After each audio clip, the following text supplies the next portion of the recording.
Who let you in here? You're lucky I'm dressed. No, really. It's been hotter than a wildebeest's balls lately. All I can do is sit around in my skivvies with a fan pointed at my junk.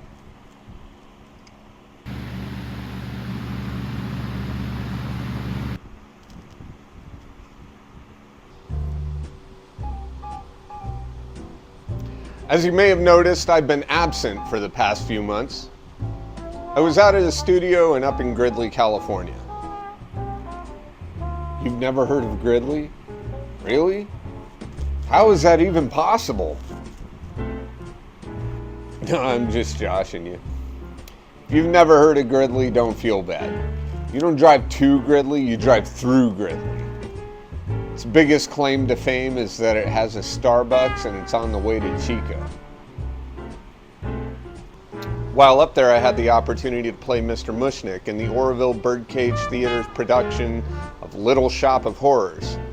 But because of this prolonged absence, I've decided that Before the Mask will start operating on a season schedule. So, welcome to Season 2, Episode 1. You know what this needs? What? A bombshell announcement. Yes, right, ladies and gentlemen, and those who remain unaffiliated, I am officially announcing my candidacy for President of the United States of America. Oh, what's your slogan? I've been thinking about that, but I haven't yet come up with something. I was tossing around the idea of Make America Sane Again. Nah. Build bridges better. I'm not sure that's appropriate.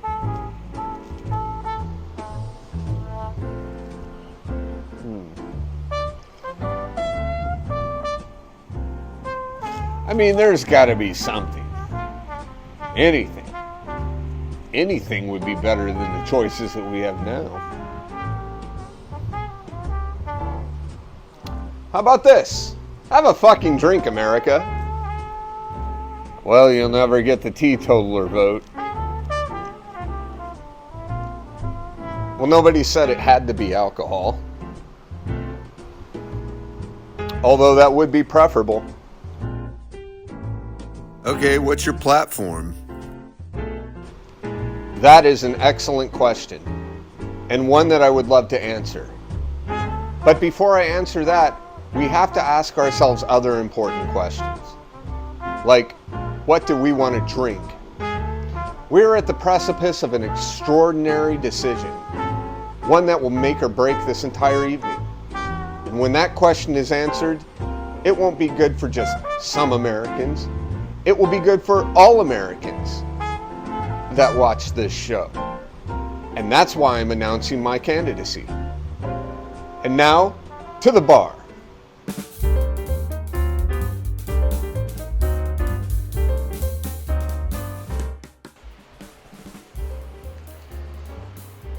Welcome to Before the Mast, a show where I make you a drink and tell you how it tastes so you don't have to try it. It's a public service. You're welcome. Of course, I hope you'll have a drink with me while I regale you with stories of my salty past. Or in tonight's case, convince you to vote for me for president. Tonight we'll be trying a drink made especially for this heat, with all the flavors of summer packed into a rocks glass full of ice. But before we go any further, please like this video and subscribe. Hit that notification bell. Be notified when new episodes drop. Also, if there's liquor or a recipe you'd like me to try, let me know down in the comments. Now, back to the Situation Room. The bar. I like to call this drink the Heated Hound. For this drink, you will need bourbon. I'm using Jim Beam. You will need lemon juice, fresh squeezed right here. Salt and pepper, Oh, and uh,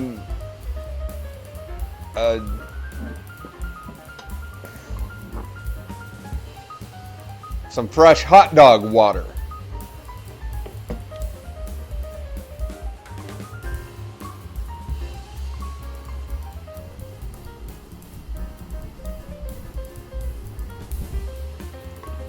Let's get to it.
And there it is. The heated hound. By the way, the garnish is supposed to be a hot dog, but somebody ate the hot dog that I cooked. Bastards.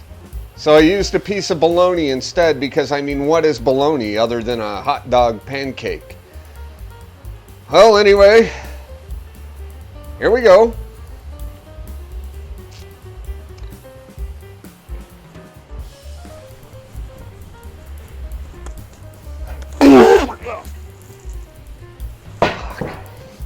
Oh, that's fucking horrible. I mean, what did we really expect? God, it tastes like a piss-soaked puppy pad boiled in 3-day-old hot dog water. Oh my God. Oh, I need water.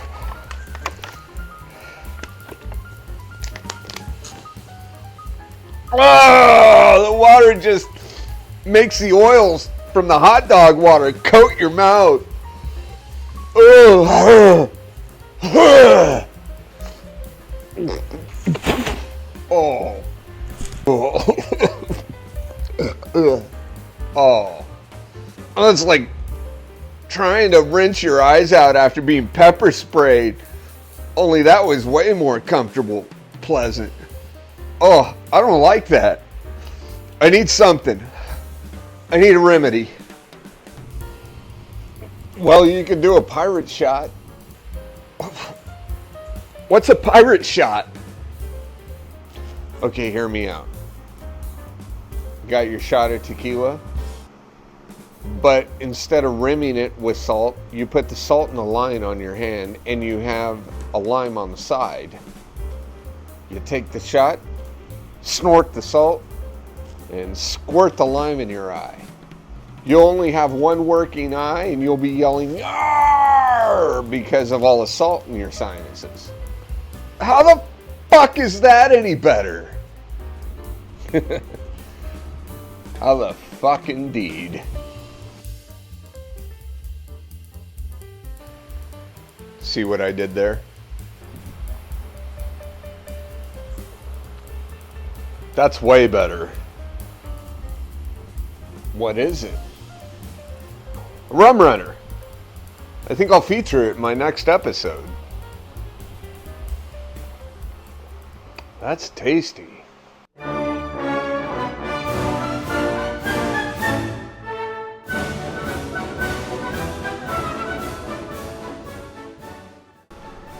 Good evening, my fellow Americans. The political shit show that has been the last 8 years has confused, infuriated, and frustrated many of us. Well, mainly those of us who still enjoy using our critical thinking skills. It has caused a lot of us to ponder the question, why? Why out of 300 million people is a senile old man who stumbles through everything he says, and a madman who wants to burn down the entire world with fiery rhetoric that he's just crazy enough to follow through with, our only choice for the big jefe in El Casablanca. Is this really the best we can do? Is this the brightest and the finest that America has to offer? Friends, the answer is no. The amount of cognitive dissonance that is required to vote for either of these two gentlemen is staggering. Liberals who once railed against Bush for his lack of command of the English language are now set to vote for a man who can barely string 3 coherent words together, and who is probably the most hawkish president since George Bush, sending billions in aid to Israel and Ukraine. The American left, who traditionally have been sympathetic to Russia, now see them as an existential threat, which they are. Meanwhile, conservatives, the self-proclaimed moral majority in the country, are set to vote for a man who has been convicted of felonies related to a pretty salacious encounter with a porn star. Yep. The party of the God-fearing people of the USA are in lockstep behind a man who sells Bibles emblazoned with the American flag for $60 a pop, lining his pockets like a used car salesman. And he uses the Bible as a political prop any chance he gets. The American right, which has traditionally looked at Russia with distrust, well, they're now acting like they're old pals. I'm starting to think that maybe we should invite the British Redcoats to come back and march through Washington and play the world turned upside down, like they did at the end of the American Revolution. Only this time we should probably get them to sign an affidavit saying that they won't burn down the White House again.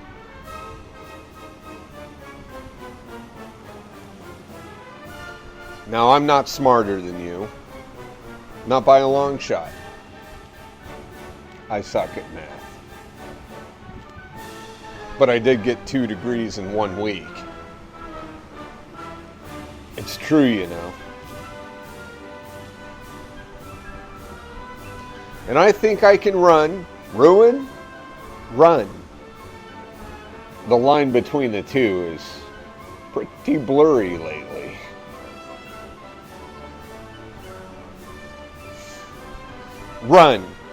Run this country better than either of these guys. I mean, the bar isn't exactly high. In fact, at this point, I'd probably be more confident in a monkey fucking a football in the Oval Office. America, I urge you to search your souls, your hearts, and your minds. Don't vote for somebody because some party leader who doesn't know you or care about you has decided that this is who you should vote for. Forget about political parties. They aren't concerned with you or the good of the nation. They're only concerned with retaining or gaining their grip on power. They aren't even secretive about it anymore. They do this by getting us to hate each other.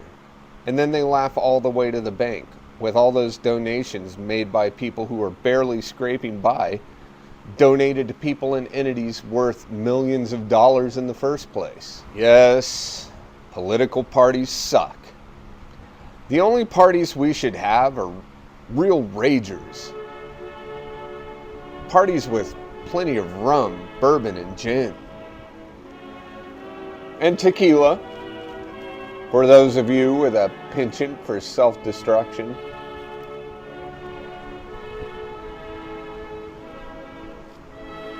Political parties are the exact opposite of what we need.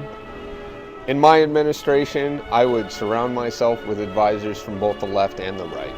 I would avoid to seek counsel from anyone affiliated with a radical end of either side. I would seek to keep America on a road of progress without the need to alienate large swathes of the population. Friends, the answer is not to throw the baby out with the bathwater, but neither is it to return to some mythical past that was only good for some and hell for others. Although style and music was demonstratively better.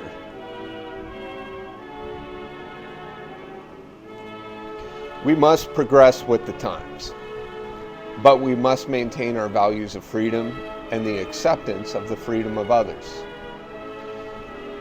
I would view my position not as the first among equals, but as an American charged by the people with the trust of the people. But I'm not going to blow smoke up your ass either. I fully expect and accept that I will piss off plenty of Democrats and Republicans. Maybe even some of you. And that's okay, because those parties have pissed off all of us anyway. So if you're asking what my platform is, it can be summed up quickly and succinctly. Bring back the golden rule. Govern using this simple mantra that we all learned in kindergarten and yet seem to have forgotten along the way. Treat others the way you want to be treated. Granted, there are masochists out there who enjoy it when someone wearing stilettos steps on their junk or applies nipple clamps just a little too liberally. But for the most part, people just want to exist without having to conform to somebody else's ideals. In my administration, this simple idea that others deserve the same respect that you expect, and that basic human decency should come without condition, will guide our decisions. This straightforward statement can be used in virtually every facet of American life. America has not always lived up to its ideals or promises, but that doesn't mean that we can't try our best to achieve these noble goals. We don't need to make America great again, and we don't need to build back better. Whatever the hell that even means. Our greatness lies in our ability to assess ourselves with every election and strive to be the best America that we can be. So this November, assess what the political elites have handed to you and have been handing to you for years. Tweedledee and Tweedle fucking dumb. Jesus. And reject these non-choices that have been foisted upon us. We deserve better, America. We deserve a change of pace. We deserve unity in spirit and the ability to gracefully disagree with each other and debate our disagreements without being harmful to one another. We deserve to raise the bar. Hell yeah, raise that bar. With better liquor and nice glasses and unlimited ice.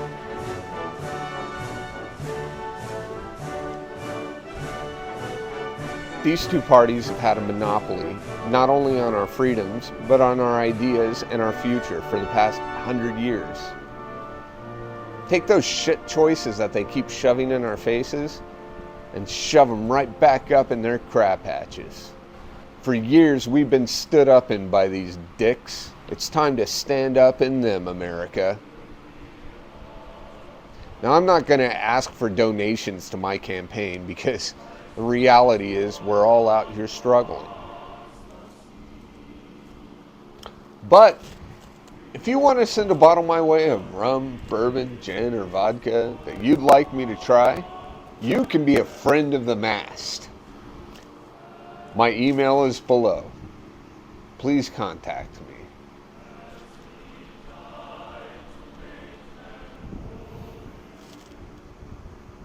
No, seriously, send booze. Help me fuel this electoral protest. And write in Aaron Burks for president this November. A chicken in every pot and a cocktail in every hand. That's Aaron with 2 A's, like AA Ron. And Burks with no E, for fuck's sake. Cheers, America. You sexy dumpster fire.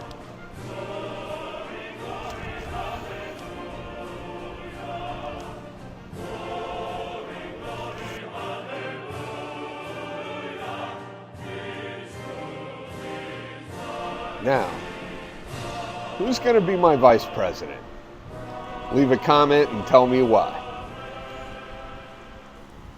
What shall we do with the drunken sailor? What shall we do with the drunken sailor? What shall we do with the drunken sailor? Early in the morning, way hey and up she rises, way hey and up she rises, way hey and up she rises. Early in the morning, put him in the longboat until he's sober. Put him in the longboat until he's sober. Put him in the longboat until he's sober. Early in the morning, way hey and up she rises, way hey and up she rises.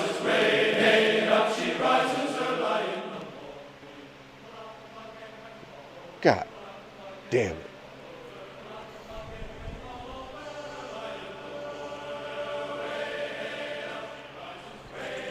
Oh, God.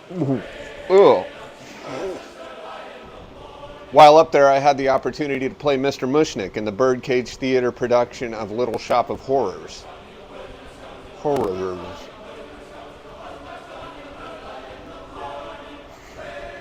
Son of a bitch. Damn it. Damn it. We'll just wait for the dogs to stop barking. Jesus Christ. No,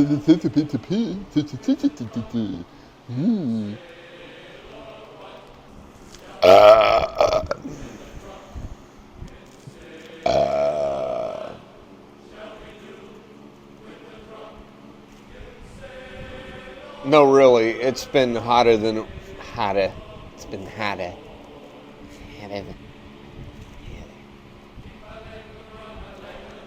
Let's try that again. But if you want to send a bottle my way of rum, bourbon, gin, or vodka that you'd like me to try,